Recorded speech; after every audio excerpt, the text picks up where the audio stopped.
Here's one of the features we're testing on Newsfeed. An item may be flagged in your newsfeed if it has been disputed by an independent third-party fact-checker outside of Facebook.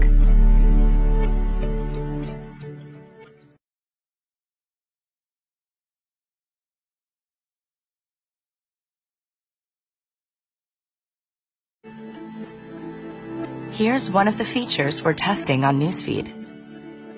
You may see an alert before you share some links that have been disputed by independent third-party fact-checkers outside of Facebook. You can then cancel or continue with the post.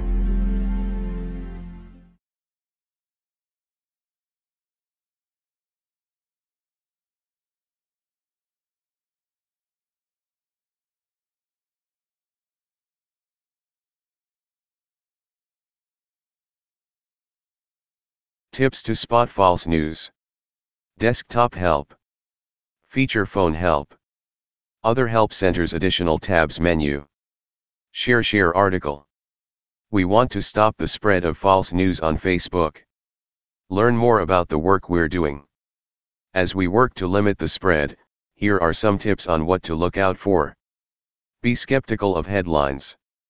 False news stories often have catchy headlines in all caps with exclamation points. If shocking claims in the headline sound unbelievable, they probably are. Look closely at the URL. A phony or look-alike URL may be a warning sign of false news. Many false news sites mimic authentic news sources by making small changes to the URL. You can go to the site to compare the URL to established sources. Investigate the source. Ensure that the story is written by a source that you trust with a reputation for accuracy. If the story comes from an unfamiliar organization, check their About section to learn more. Watch for unusual formatting. Many false news sites have misspellings or awkward layouts. Read carefully if you see these signs. Consider the photos. False news stories often contain manipulated images or videos. Sometimes the photo may be authentic, but taken out of context. You can search for the photo or image to verify where it came from. Inspect the dates. False news stories may contain timelines that make no sense, or event dates that have been altered. Check the evidence. Check the author's sources to confirm that they are accurate. Lack of evidence or reliance on unnamed experts may indicate a false news story. Look at other reports. If no other news source is reporting the same story, it may indicate that the story is false. If the story is reported by multiple sources you trust, it's more likely to be true. Is the story a joke? Sometimes false news stories can be hard to distinguish from humor or satire. Check whether the source is known for parody, and whether the story's details and tone suggest it may be just for fun. Some stories are intentionally false.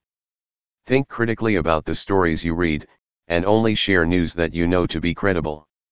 If you see a story in newsfeed that you believe is false, you can report it to Facebook. Click next to the post you'd like to mark as false.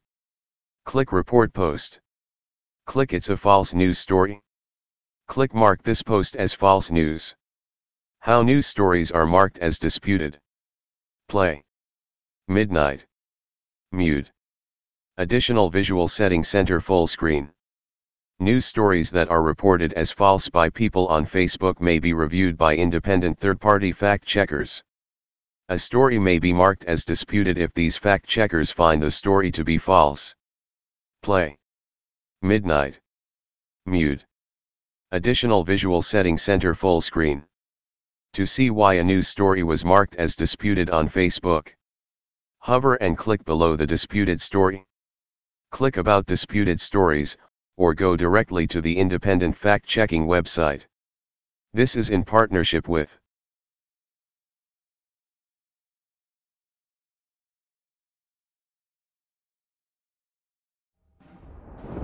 In September 1919, a former amateur artist and army veteran named Adolf Hitler joined the ranks of the German Workers' Party, later known as the Nazis. It was a decision that would have a profound impact not only on Germany, but the entire world. The atrocities committed by the Nazis at the height of their power are staples of every lesson on World War II. But just how did a democracy like Germany fall under the sway of a tyrant in the first place? It all goes back to Germany's loss to the Allies in World War I. German leaders were forced to sign the Treaty of Versailles, agreeing to shrink its armed forces, give up land, and pay large sums of money in reparations, weakening its already unstable economy. Many Germans felt humiliated and betrayed by their leadership, and there was growing fear that their nation would be stuck in poverty and decline. In this climate of bitterness, Hitler rose to prominence. A gifted public speaker, he captured the people's disillusionment with a series of speeches calling for a stronger, unified Germany. He insisted that one group was to blame for the nation's post-war misfortunes: the Jews. Hitler and his followers attempted a government coup in 1923, but the plan failed. Hitler was jailed for treason for 9 months, but the publicity from the failed coup made him more popular than ever. Then, in 1929, the Great Depression hit, destroying the German economy overnight and leaving millions unemployed. Hitler saw the ensuing chaos as his opportunity to seize power. He loudly criticized the ruling government and promised to return Germany to greatness. Long-suffering Germans believed they had finally found their savior. In Germany's 1932 elections, the Nazis won a majority of seats in parliament, and Hitler ran for president. Though he lost, his soaring popularity inspired President Paul von Hindenburg to appoint him chancellor, the head of the German government. As chancellor, Hitler wasted no time tightening his grip on every aspect of German life. He tripled the size of the military, violating the Treaty of Versailles.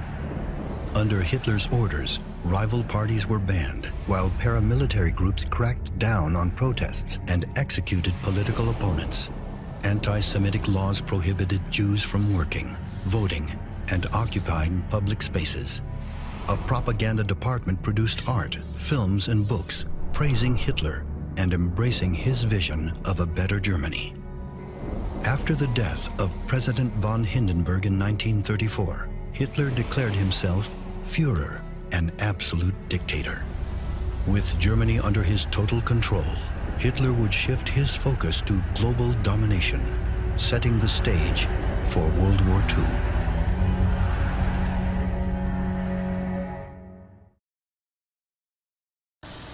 Hey Charlotte County, this is Charlotte County COPWATCH, and I wanted to explain what fair use is.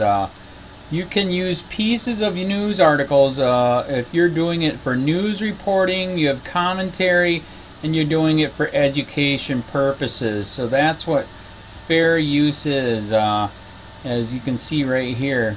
Another reason why I wanted to make this video is to let you know I have just joined with Patreon. A nice thing with Patreon, I make no money on YouTube. They took the money away years ago, and so this is another way to give, and it's a nice thing too because you can give monthly.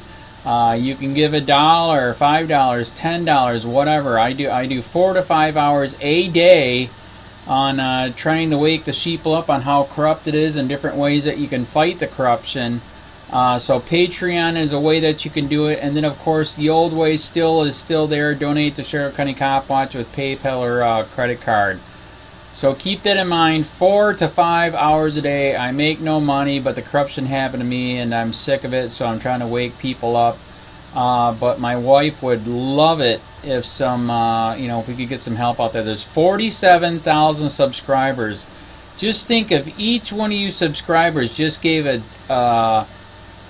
let's say actually yes, $1 a month. 47,000 subscribers gave $1 a month.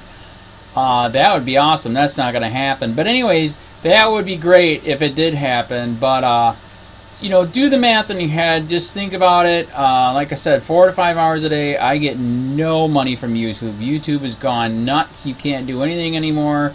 They're taking the money away everywhere. So these are a couple different ways that you can still help out with all this time that I put in.